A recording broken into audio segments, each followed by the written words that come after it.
عليه وسلم ثم الفاتحة إلى أرواح الأئمة المجتهدين والعلماء العاملين ومشايخنا في الدين أن الله يعلي درجاتهم في الجنة وينفعنا ببركاتهم وأسرارهم وأنوارهم وعلومهم ونفحاتهم في الدين والدنيا والآخرة. الفاتحة. أعوذ بالله من الشيطان الرجيم. بسم الله الرحمن الرحيم. الحمد لله رب العالمين الرحمن الرحيم مالك يوم الدين. إياك نعبد وإياك نستعين. اهدنا الصراط المستقيم صراط الذين أنعمت عليهم غير المغضوب عليهم ولا الضالين. آمين. يا رب بالمصطفى بلغ مقاصدنا واغفر لنا ما مضى يا واسع الكرم.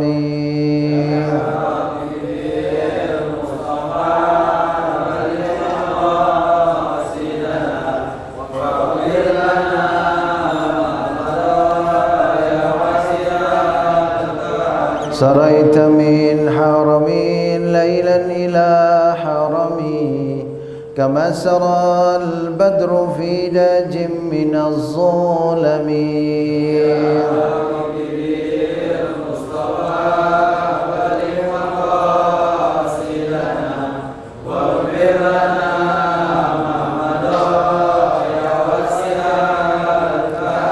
يا نفس لا تقنطي من زلة عظمت إن الكبائر في الغفران كاللامم. يا رب بالمصطفى بلغ مقاصدنا واغفر لنا ما مضى يا واسع الكرم. محمد سيد الكونين والثقلين والفريقين من عرب ومن عجم. يا رب بالمصطفى بلغ مقاصدنا واغفر لنا ما مضى يا واسع. اللهم صل وسلم وبارك عليه وعلى آله.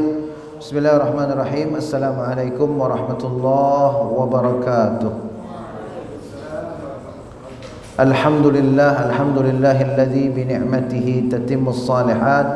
Wassalatu wassalamu ala sayyidis sadat sayyidina wa maulana Muhammadin wa ala alihi wa sahbihi ajma'in, amma ba'd. قال الله سبحانه وتعالى في القرآن الكريم أعوذ بالله من الشيطان الرجيم بسم الله الرحمن الرحيم قل هل يستوي الذين يعلمون والذين لا يعلمون إنما يتذكر أولو الألباب صدق الله مولانا العظيم. Hadirin dan hadirat, para pemuda, remaja, generasi Ahlus Sunnah wal Jamaah yang insyaallah akidah kita, iman kita, Islam kita senantiasa dijaga dan dikokohkan, dikuatkan oleh Allah Subhanahu wa taala, sehingga insyaallah kita senantiasa berpegang teguh, tidak tergoyahkan, kuat, terhujam ke dalam diri dan jiwa kita, sehingga berbagai godaan di akhir zaman ini insyaallah tidak akan menggoyahkan, melemahkan akidah, iman dan Islam kita, wabil khusus akidah Ahlus Sunnah wal Jamaah. Mudah-mudahan kita selalu istiqamah dalam akidah Ahlus Sunnah wal Jamaah.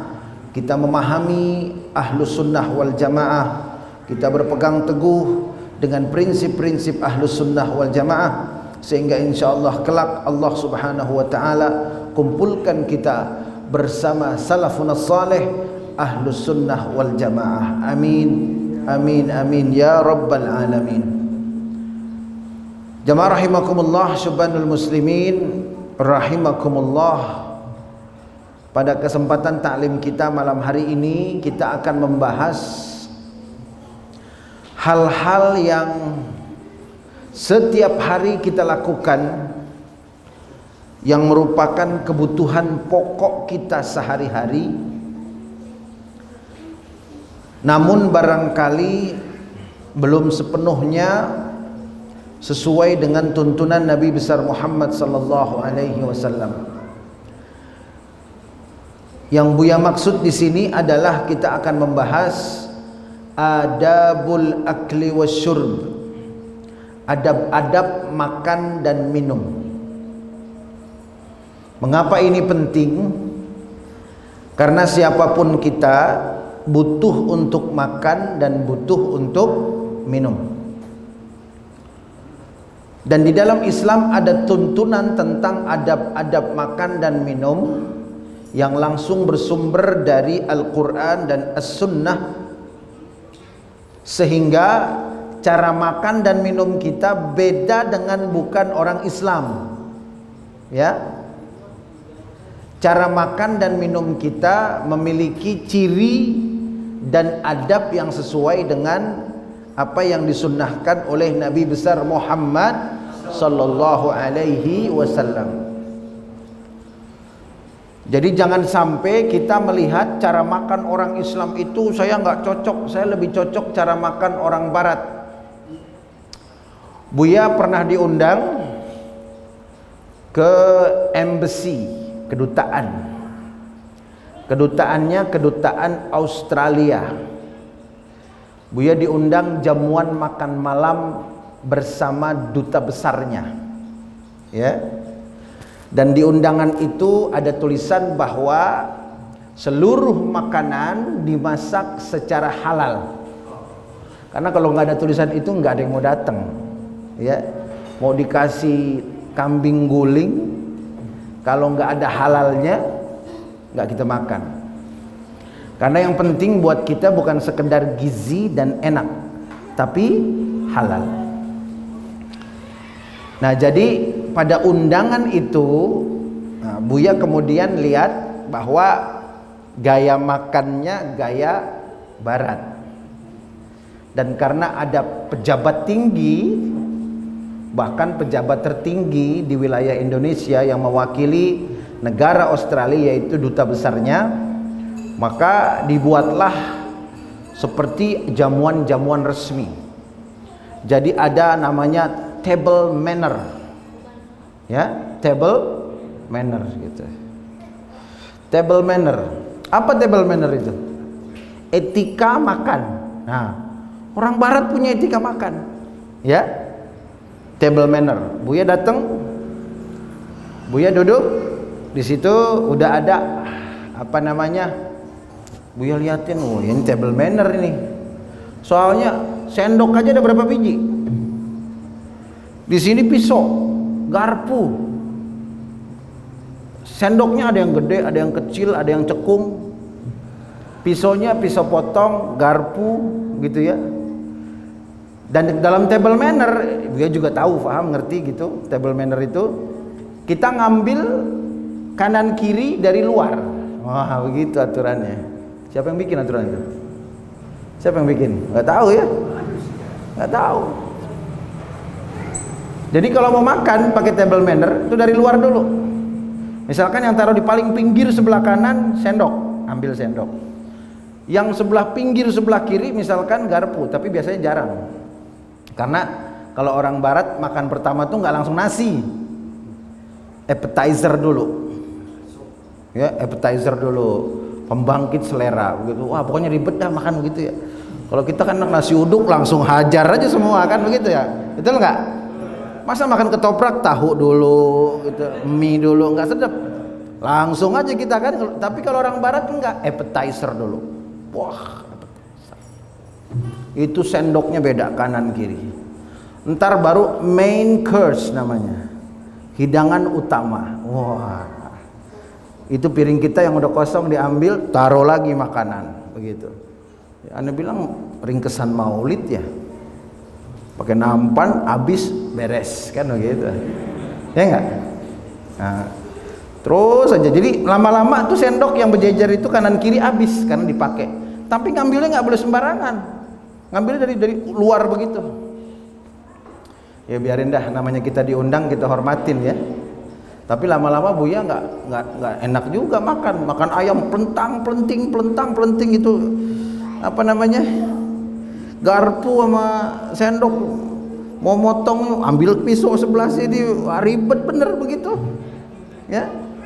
Udahlah ambilnya taruh Buya kumpulin begitu, pakai tangan aja Buya makan begitu. Semua orang liatin Buya, wah ini nggak ada mannernya ini. Buya makan pakai tangan.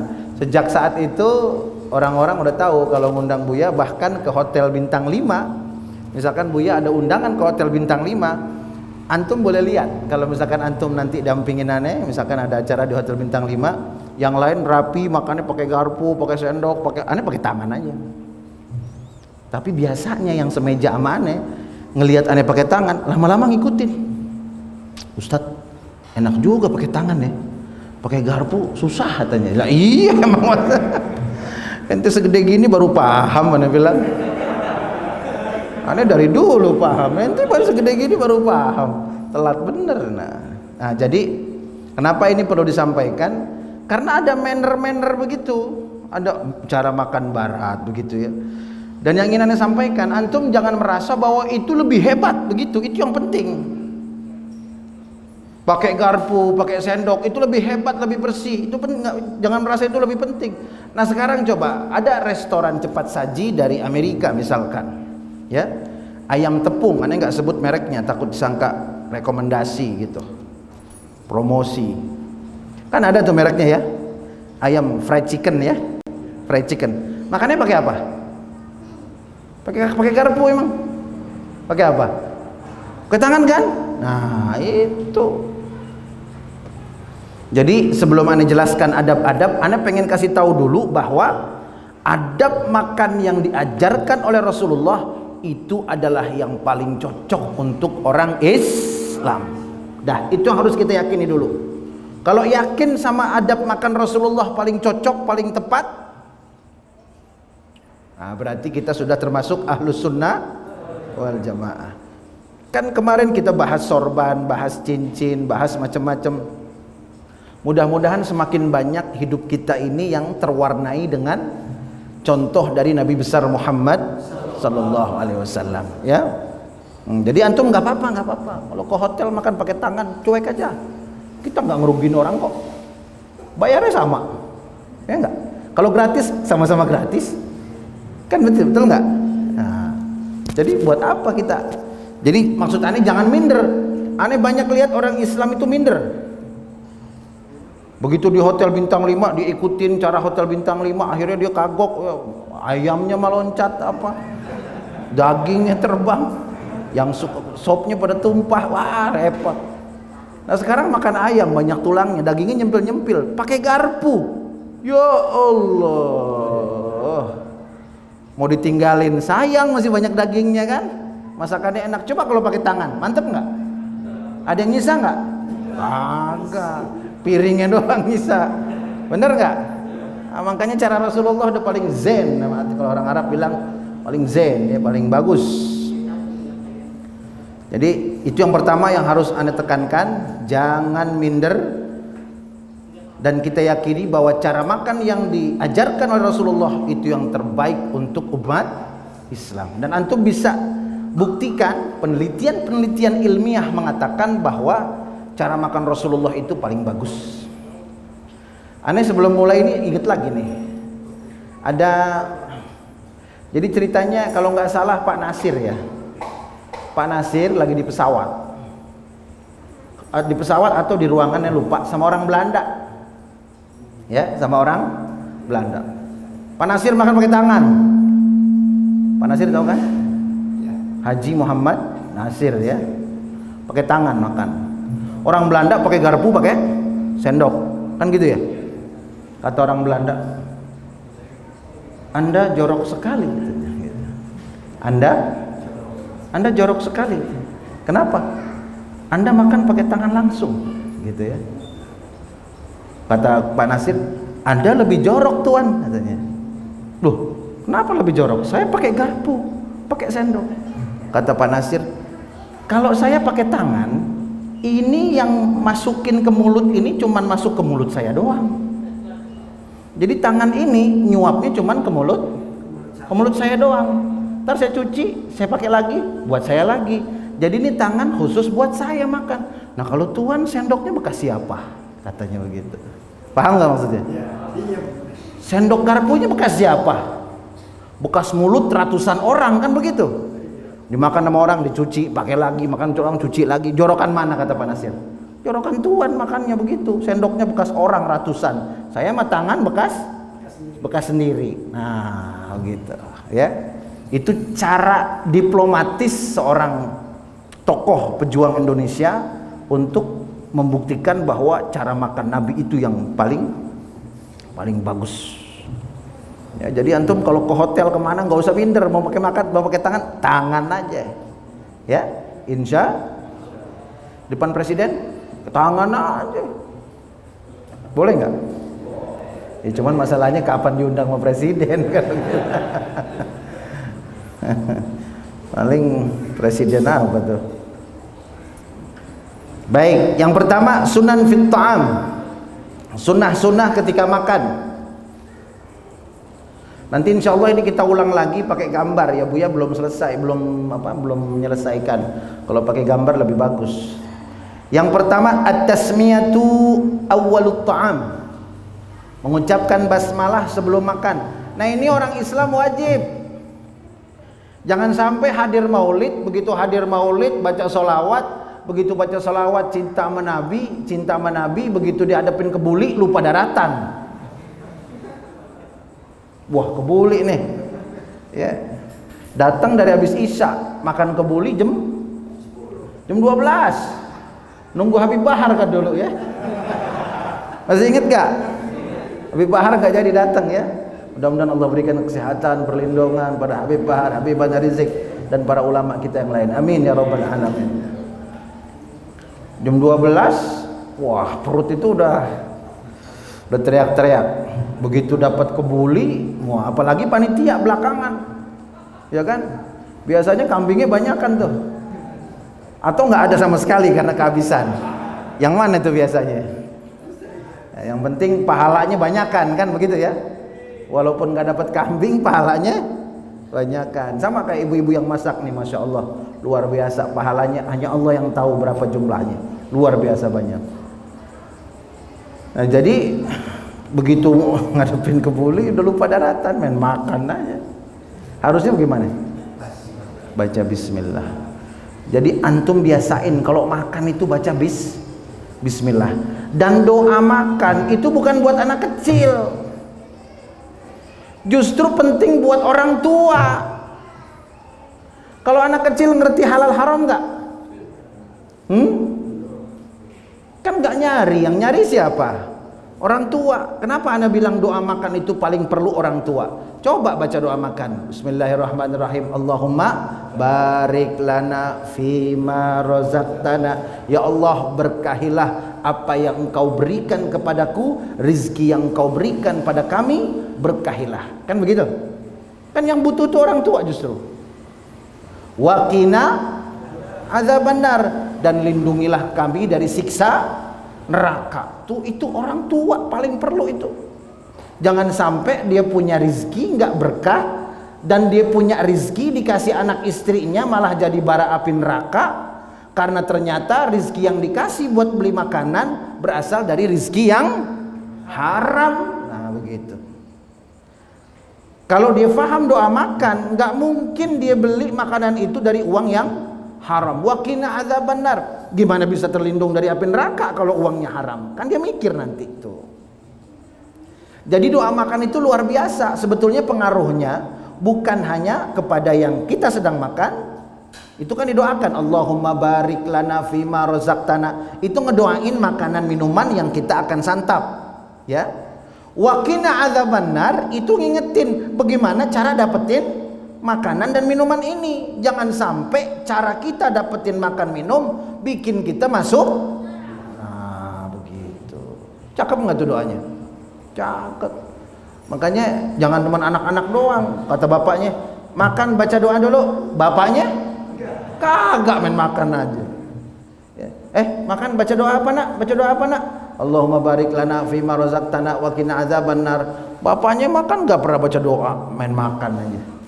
Nah, ini suatu kesalahan ya. Nah, jadi antum kalau mau makan minimal baca basmalah. Minimal baca basmalah. Nah, kemudian umpamanya kita ada berangkat ke luar negeri begitu ya. Nah, berangkat ke luar negeri. Boleh nggak kita makan daging sapi, ayam gitu ya? Nah, jawabannya begini. Kita lihat mayoritas penduduk negara itu agamanya apa? Umpamanya Amerika atau Australia tadi. Mayoritasnya apa tuh? Kristen ya? Nasrani ya? Nah, mayoritasnya Nasrani. Nah, Nasrani ini kan termasuk min ahli al-wahyi, termasuk orang-orang yang memeluk agama yang berasal dari wahyu, walaupun kemudian diselewengkan, tetapi tetap mereka itu ajarannya ada sebagian yang berasal dari wahyu. Nah, jadi Kristen dan Yahudi, Nasrani dan Yahudi. Kalau kita datang ke suatu negara mayoritas orang Nasrani, maka kita boleh makan sembelihan mereka gitu. Jadi umpamanya ada kayak Buya waktu di Australia itu makan iga penyet. Wah, mantap ya. Makan iga penyet, iganya besar begitu. Nah, iganya iga sapi. Nah, yang lain ragu, Buya nggak ragu. Karena Australia itu kebanyakan orang Nasrani. Lalu bagaimana cara makannya? Cara makannya harus baca basmalah sebelum makan untuk menghalalkan daging itu. Jadi bismillahirrahmanirrahim baru makan. Nah, ayam begitu juga bismillahirrahmanirrahim makan. Itu kalau di negara-negara yang mayoritas Nasrani. Bagaimana kalau ke Jepang? Ke Jepang atau India? India mayoritas agamanya apa?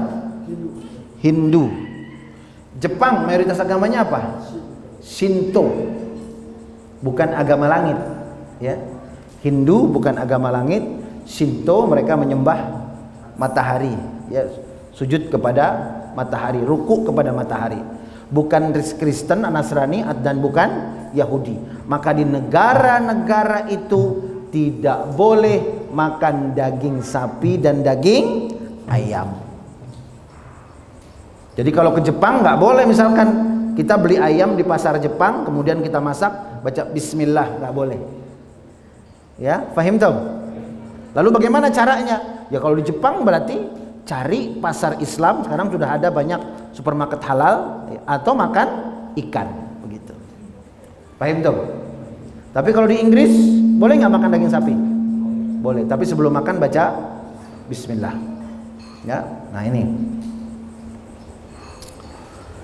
Kemudian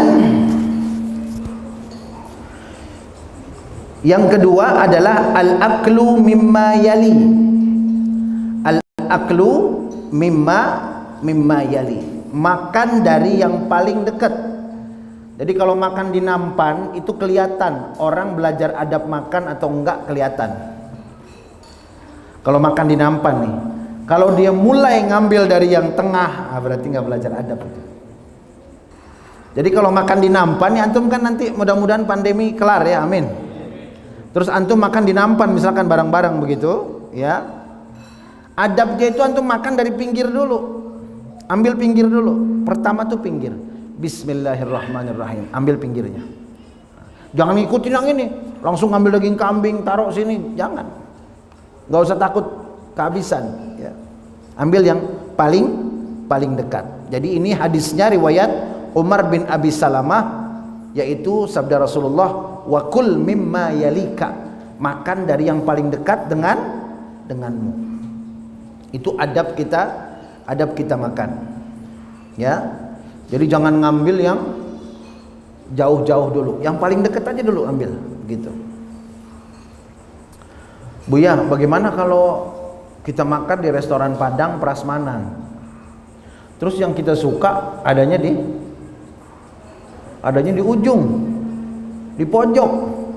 Yang di sini daun singkong, sambal hijau, sambal merah, teri gitu ya. Nah, yang kikil sebelah sono jauh. Rendang sebelah sono. Nah, begitu. Gimana itu? Ya makannya sambal dulu habisin. Ya. Gimana caranya kalau begitu? Tetap kalau mau dapat sunnah Rasul, ya ambil dari yang paling dekat dulu. Nah, nanti baru minta tolong. Tolong yang itu. Nah, gitu. Kalau kehabisan bagaimana Bu ya? Ya itu nasib masing-masing ya. Kembalinya ke nasib masing-masing. Tergantung temennya. Makanya kalau makan bareng cari temen yang gak nafsu makan. Aman ente. Ini makan bareng carinya yang nafsu juga, kehabisan ente ya. Ya Allah. Jadi yang kedua apa? Cari yang terdekat. Nah, begitu. Cari yang terdekat. Nah, tadi juga baca basmalah, makan di mana aja baca basmalah, apalagi di rumah. Kalau di rumah makan tetap baca basmalah. Kenapa? Karena kata Nabi, kalau seseorang makan itu nggak baca basmalah di rumahnya, maka adraktumul mabita wal asya. Setan turun, ikut makan dari hidangan yang kita makan. Gitu. Jadi pada hakikatnya semua rumah kita ini ada setannya. Jadi jangan heran kalau dibilang itu rumah ada penghuninya, ada jinnya, ada setannya. Nah, kalau antum yang ngaji, ya jangankan rumah itu. Rumah saya juga banyak. Rumah ente juga banyak. Siapa yang bilang? Nabi. Jadi setiap rumah itu ada setan yang bermalam. Gitu. Ada jin yang bermalam. Nah, makanya anak-anak segede gini nih, yang kecil-kecil nih, adik-adik kita nih, itu dilarang oleh Nabi keluar maghrib, dilarang oleh Nabi keluar maghrib. Kalau maghrib keluar, nih anak-anak kecil begini nih, ntar badannya jadi rumah setan nih. Mau nggak? Mau nggak badannya jadi rumah jin? Jadi rumah genderuwo? Jadi rumah jin tomang? Mau nggak? Rumahnya nih, badannya dimasukin, jadi rumahnya jin tomang, mau? Genderuwo? Mau nggak? Takut nggak sama genderuwo? Sama jin tomang udah pernah ketemu? Belum. Nah, nanti kalau nggak mau dimasukin sama jin, ente jangan keluar maghrib ya, jangan keluar. Ntar isya baru keluar. Gitu. Bilangin yang kecil-kecil. Kemudian yang ketiga, akhdhul luqmatis saqitah wa imatatum ma biha min adza wa akliha. Famina sunnah annahu idza waqa'atil luqmah ala safratit ta'am aw ghairiha ay ya'khudhaha. Jadi sunnahnya adalah mengambil makanan yang tercecer dari piring kita makan ya. Diambil makanan yang tercecernya. Begitu.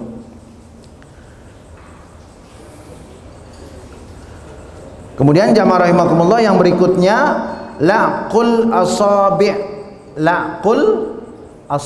Yang keempat, adab makan itu laqul asabi'. Laqul asabi artinya itu apa tuh? Begini. Nah, gitu. Menjilat ya. Nah, gitu. Jadi lahsuha bi tarfil lisan. Jadi pakai ujung lidah. Gitu. Gitu ya. Jari-jari kita. Setelah makan pakai tangan, disunahkan untuk gini, begitu. Kemudian kenapa disuruh Nabi begitu? Fa innahu la yadri fi ayyi ta'amihi al barakah. Karena kita tidak tahu, kata Nabi, makanan kita itu bagian mananya yang banyak keberkahannya. Jadi kalau antum makan kebuli pakai nampan misalkan, pakai tangan, nah setelah makan sebelum cuci tangan antum gini dulu. Nah, begitu. Pakai ujung lidah ya. Gitu. Dijilat begitu. Ya, dijilat. Supaya keberkahan makanan itu nggak ada yang hilang. Nah ini antum bisa cari di sumber-sumber bahwa makan dengan tangan jauh lebih sehat daripada makan dengan sendok. Ya, selama masih bisa dengan tangan. Kalau sayur ya sayur pakai sendok lah. Mau pakai tangan bagaimana ngambilnya? Kan begitu. Ya. Tapi selama bisa pakai tangan, pakai tangan. Kemudian jamaah rahimakumullah, yang kelima, saltul qas'ah. Saltul qas'ah artinya apa? Artinya fa inna sunnata alla yubqi syai'an fi haffatihi allati ya'kulu minha. Jangan sampai ada yang tercecer, ya, jangan sampai ada yang tercecer makanan itu dari mulutnya, di sini ada yang nempel di mulutnya, di tempat makannya itu dibersihkan semua. Jadi orang Islam makannya rapi, jangan berantakan ke bawah, nasinya berceceran kemana-mana, jangan. Makannya harus rapi, gitu. Habis makan rapiin. Itu ciri orang mukmin. Itu yang kelima. Yang keenam, al-aklu bi thalathi asabi'. Makan dengan 3 jari. Jarinya jari apa aja? 1 jari manis, 2 telunjuk, 3 ibham, jempol. Nah ini Imam Nawawi mengatakan bahwa yang dipakai makan itu jari tengah, kemudian manis, telunjuk, kemudian jempol. Jadi jari tengah, telunjuk, dan jempol, 3. Nah kenapa 3? Karena Rasulullah makannya itu roti gandum. Roti gandum. Kalau roti gandum di 3 begini bisa nggak? Bisa ya? Nah bisa. Pertanyaannya kalau beras bagaimana? Kalau nasi bagaimana? Nah, antum makanya harus faham dalilnya. Itu Rasulullah bilang 3 jari karena Rasulullah biasa makan korma, biasa makan roti gandum. Roti gandum itu kan makan disobek begini tuh, seret begitu ya. Kalau pegang begini kan kesannya rakus, betul nggak? Makanya makannya pakai 3 jari begitu, cakep. Tapi kalau beras boleh lebih dari 3. Nah ini salah seorang ulama mengatakan bahwa amma ta'am alladhi la yakfi fihi 3 asabi' mithlal aruz fala ba'sa bi an ta'kula bi aktsar. Adapun makanan yang tidak cukup atau tidak bisa diambil dengan 3 jari, maka boleh menggunakan lebih dari 3 jari, boleh. Jadi kalau nasi kita nyuap berapa jari biasanya? 5 jari ya, semuanya begini, boleh nggak? Boleh, jangan dipaksain 3. Nanti kebuli yang lain kenyang, ente masih begini, jatuh lagi, begini, jatuh lagi ya. Nggak usah dipaksain 3 jari. Kalau beras boleh nggak lebih? Boleh lebih. Tuh. Kalau yang masih bisa 3 jari, 3 jari. Nah jadi kesimpulannya, makanan-makanan yang bisa dipegang dengan 3 jari, pegang dengan 3 jari. Yang tidak bisa boleh dengan yang lebih. Yang penting pada saat antum lakukan itu, niatkan karena cinta kepada Nabi. Itu aja udah. Paham tuh? Kenapa antum makan pakai tangan? Jawabannya apa? Cinta Nabi. Udah begitu aja. Kenapa antum makan yang bisa pakai 3 jari, 3 jari? Cinta Nabi. Kenapa antum bisa makan antum jilat begini? Cinta Nabi. Udah selesai. Enggak ada banyak ngomong ya. Selanjutnya, hamdulillahi ta'ala ba'da ta'am. Mengucapkan hamdalah setelah makan.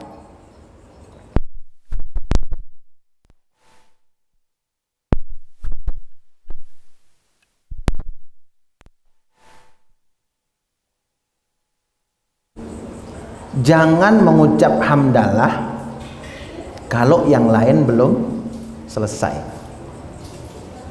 Jadi misalkan antum makan bareng-bareng, baik satu nampan atau piring berbeda-beda, makan bareng begitu.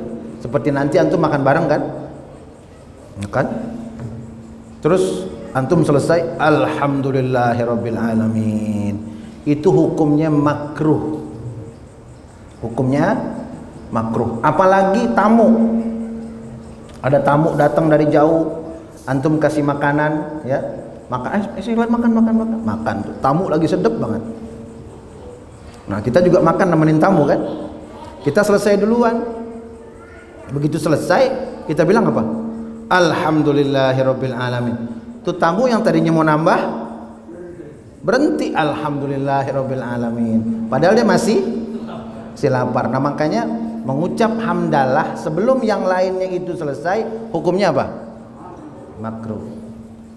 Itu adabnya. Jadi kalau makan di nampan bareng-bareng, kita udah kenyang, yang lain belum, jangan bilang hamdalah, tunggu dulu, adabnya begitu. Tunggu, kok udah mundur aja dari medan perang gitu misalkan. Aneh tadi alhamdulillah udah makan di rumah jadi penuh, nah, gitu. Udah selesai semua baru kita ngomong alhamdulillahirabbil alamin, alhamdulillahilladzi at'amana wa saqana wa ja'alana minal muslimin. Nah, yang berikutnya al-ijtima'u 'ala ta'am, makan berjamaah. Makan berjamaah itu pahalanya besar. Makanya yang beri makan orang berjamaah juga dapat pahala yang besar. Apalagi berjamaahnya itu setelah menuntut ilmu. Jadi kalau antum tanya, kenapa di At-Taqwa kalau taklim makan terus? Ya, karena memang pahala memberi makan orang yang berkumpul, apalagi kumpulnya itu setelah menuntut ilmu, sangat besar pahalanya.